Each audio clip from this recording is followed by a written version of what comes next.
Olá, Deus abençoe a sua vida. Vamos começar mais um livro. Vamos começar o Evangelho de João. João escreve esse evangelho, ele tem um propósito muito claro no seu coração. Ele quer provar que Jesus é Deus. Toda a construção do evangelho de João tem esse propósito. Desde os milagres que ele escolhe para relatar, ele não usa a palavra milagres, ele usa a palavra sinais, ou seja, o que está acontecendo tem um apontamento, e o apontamento é Jesus.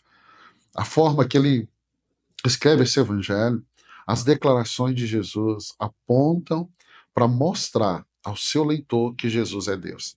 Então nós vamos mergulhar no evangelho que, para mim, é o evangelho mais difícil de ser entendido, mas pela graça de Deus nós vamos entender junto. A linguagem de João é uma linguagem muito devocional, uma linguagem muito gostosa de ler. O evangelho de João, ele é gostoso de ler, porque João tem uma linguagem doce, uma linguagem que fala ao meu e ao seu coração. Mas vamos lá, capítulo 1 de João, vamos começar esse evangelho lindo, e aí nós terminamos 4 evangelhos aqui, e tem sido um privilégio estar com você. Então, capítulo 1, o evangelho de João, o que João vai falar? Ele vai falar sobre Jesus sendo o verbo, ele vai falar de João Batista, e ele fala dos primeiros discípulos. O verso 1 ao verso 18, ele começa o seu livro com uma declaração, para não ter dúvida que Jesus é Deus. Ele diz assim: no princípio era aquele que é a palavra, que é o verbo. Ele estava com Deus e era Deus. Ele estava com Deus no princípio. Todas as coisas foram feitas por intermédio dele. Sem ele, nada do que existe teria sido perfeito. Então, olha que João, ele é muito claro. No período de João, nesse período que ele escreve esse evangelho, existem algumas heresias que estão afetando a igreja. Uma delas é o gnosticismo. E o gnosticismo dizia que Jesus não era Deus, não era Deus, não era Deus. Então João ele está dizendo, não, no princípio era o verbo estava com Deus e o verbo era Deus. O verbo aqui é a palavra. Ele diz assim, olha, por intermédio dele tudo foi criado. Se Jesus está participando da criação, é porque ele é Deus. Ele é Deus, porque só Deus tem esse poder de criar, de criar. E aí ele vai nos dizer que o verbo se fez carne e habitou entre nós. João Batista aqui vai ser apresentado como testemunha da luz, enquanto Jesus é o verdadeiro Deus encarnado, que vai trazer luz ao mundo. Jesus é descrito como o único que revelou o Pai. Então, em toda a sua leitura do Evangelho de João, tenha isso no coração. João quer mostrar que Jesus é Deus. João, ele não é assim como um bom mineiro, né? Que dá a volta. Ele já vai direto. Ele diz, ele é o verbo estava com Deus e o verbo é Deus. Ele participa da criação, ele é Deus. Ele encarnou. Eu gosto muito do Evangelho de João. O verso 19 ao 34, João vai dar testemunho de João Batista, aquele que viria para preparar o caminho de Jesus. João Batista, que é o primo de Jesus, filho de Zacarias e Isabel, aquele prometido por Isaías, que viria à frente para preparar o caminho para o Messias. E aí os líderes judeus enviam sacerdotes para interrogar João. E João vai afirmar que ele não é o Cristo, que ele não é Elias ou o profeta, mas ele é a voz do que clama no deserto. E quando ele usa essa expressão, a voz que clama no deserto, ele está citando Isaías capítulo 40, verso 3.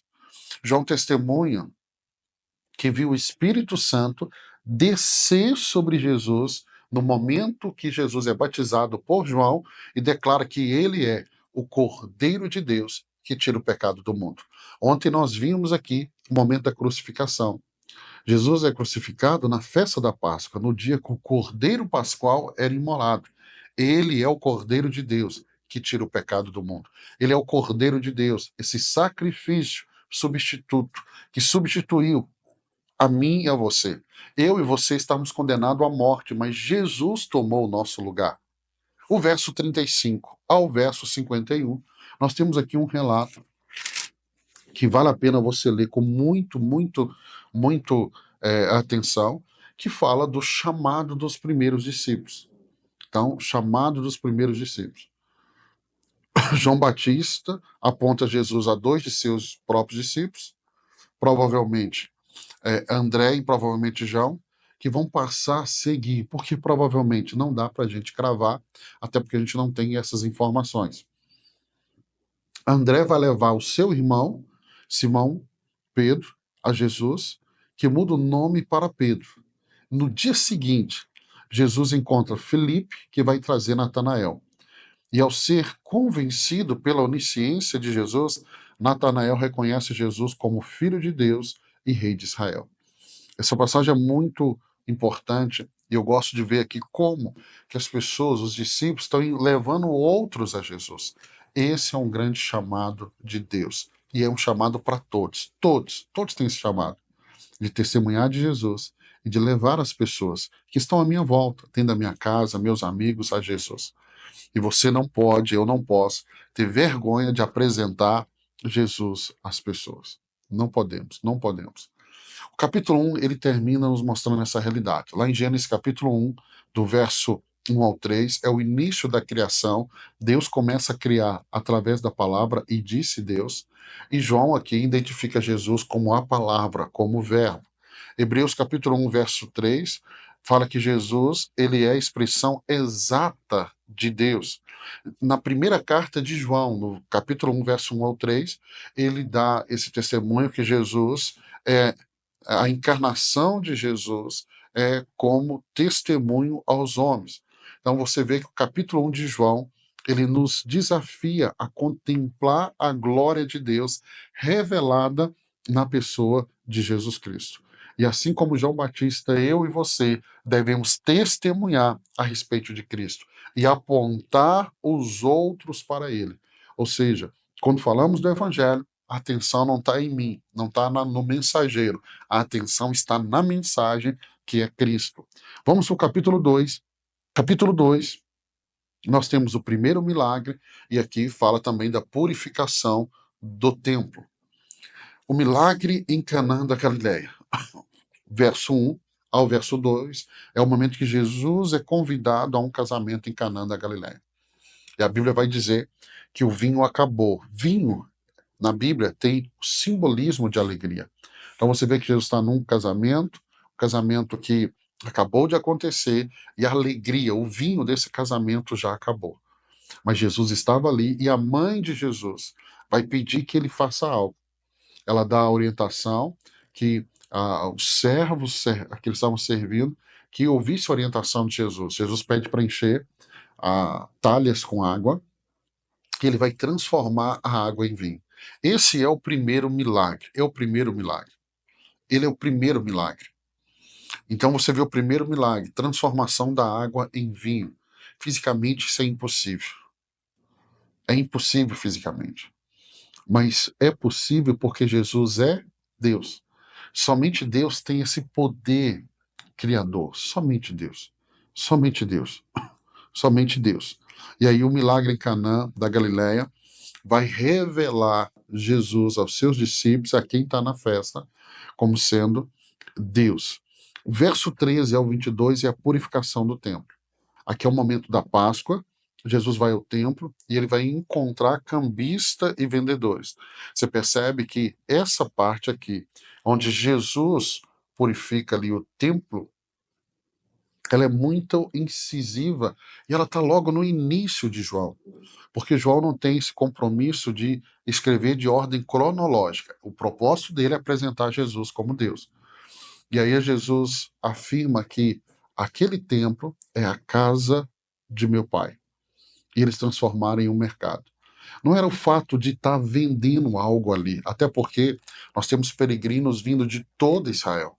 Então é normal que se vendesse algumas coisas. O problema é que todo o sistema em volta ali daquelas vendas tinha corrompido, inclusive os sacerdotes, inclusive os sacerdotes. E aí, nesse momento, o que os líderes judeus vão pedir? Um sinal. E aí Jesus profetiza sobre a sua ressurreição, dizendo que destruiria este templo, em 3 dias ele seria reconstruído. Eles não vão entender, porque demorou anos para aquele templo ser construído. Mas Jesus falava da sua morte e da sua ressurreição. O verso 23 ao verso 25, Jesus conhece o coração dos homens. Isso fica muito evidente aqui em João. Muitos creem em Jesus ao ver seus sinais, mas ele não confia em todos. Por quê? Porque ele conhece o coração das pessoas e sabe o que há no interior de cada uma. Pastor, como que Jesus, sendo homem, tinha essa capacidade? Porque ele, sim, ele era homem, mas ele também era Deus.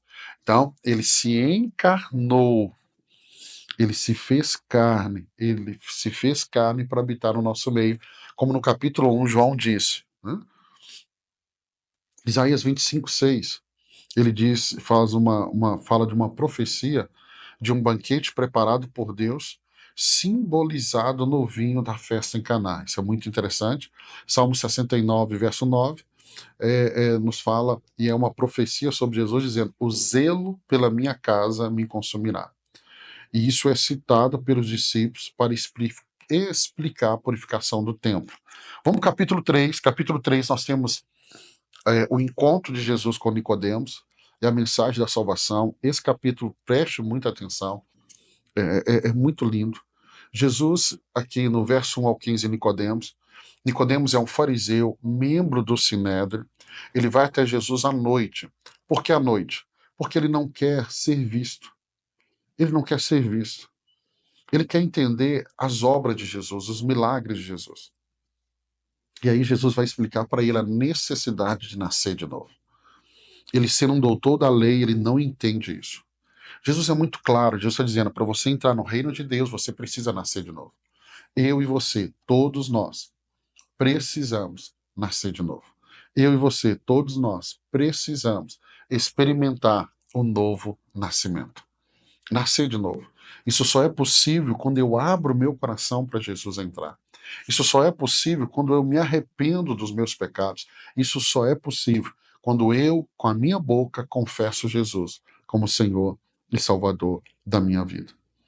Jesus vai apontar aqui para o evento de Moisés com a serpente no deserto, uma ilustração da sua própria crucificação, que vai trazer, ou seja, salvação a todos que nele creem. Então, o propósito de Jesus, aí o verso 16 a 21, o propósito de Jesus é o amor de Deus ao mundo. Nós temos o verso de número 16, é um verso que nós conhecemos muito, muito, e muitos podem dizer ele assim de cor, porque Deus amou o mundo de tal maneira que deu seu Filho unigênito, para que todo aquele que nele crê não pereça, mas tenha a vida eterna. Então nós vamos ver o propósito de Deus, que é o propósito aqui revelado em Jesus, que é o propósito de Cristo, o amor de Deus ao mundo. Então Jesus aqui está revelando o propósito da sua vinda. E ele veio porque Deus amou o mundo. E ele entregou, ele deu seu único filho para morrer no meu lugar e no seu lugar.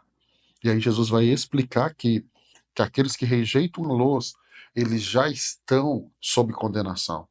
Enquanto aqueles que aceitam a luz, e Jesus é a luz do mundo, eles vão experimentar a vida eterna. O verso 22 ao 36, nós temos o testemunho de João Batista. E eu gosto muito dessa parte. Por quê? Porque aqui Jesus vai ser apontado por João Batista como noivo. Eu gosto muito porque João Batista, ele confirma que Jesus é o noivo. E ele vai dizer, eu não sou noivo, eu só sou amigo do noivo. Ou seja, ele não traz a glória para ele aponta para Jesus. Ele diz, eu sou apenas amigo do noivo. Ele diz, eu me alegro com a vida do noivo. O que eu mais quero é ouvir a voz do noivo. Ele explica que Jesus vem de cima, ou seja, ele é Deus, mas ele encarnou. Paulo vai falar isso mais à frente nas suas cartas e nós vamos ler. Okay. E João Batista vai afirmar que a vida eterna é para todos aqueles que creem no Filho, enquanto a ira de Deus permanece sobre os que rejeitam a ele. Ou seja, é muito simples aqui. Essa mensagem de João é muito direta. João Batista é muito direto. Então ele está dizendo, para você ter salvação, para você ter a vida eterna, é com Jesus. Sem Jesus, o que sobra é a condenação eterna. O capítulo 3 destaca essa importância de nascer de novo, de nascer pelo Espírito. E não de apenas termos uma mudança exterior, mas é uma transformação espiritual profunda, é um novo nascimento. Então, que a obra que Jesus está operando em nós não é de fora para dentro, é de dentro para fora. Eu quero abençoar a sua vida. Nós começamos a nossa jornada agora no Evangelho de João. Lemos os 3 primeiros capítulos. Amanhã, se Deus permitir, nós vamos estar aqui para ler mais 3 capítulos, capítulo 4, 5 e 6. Deus te abençoe. Até amanhã, se Deus permitir.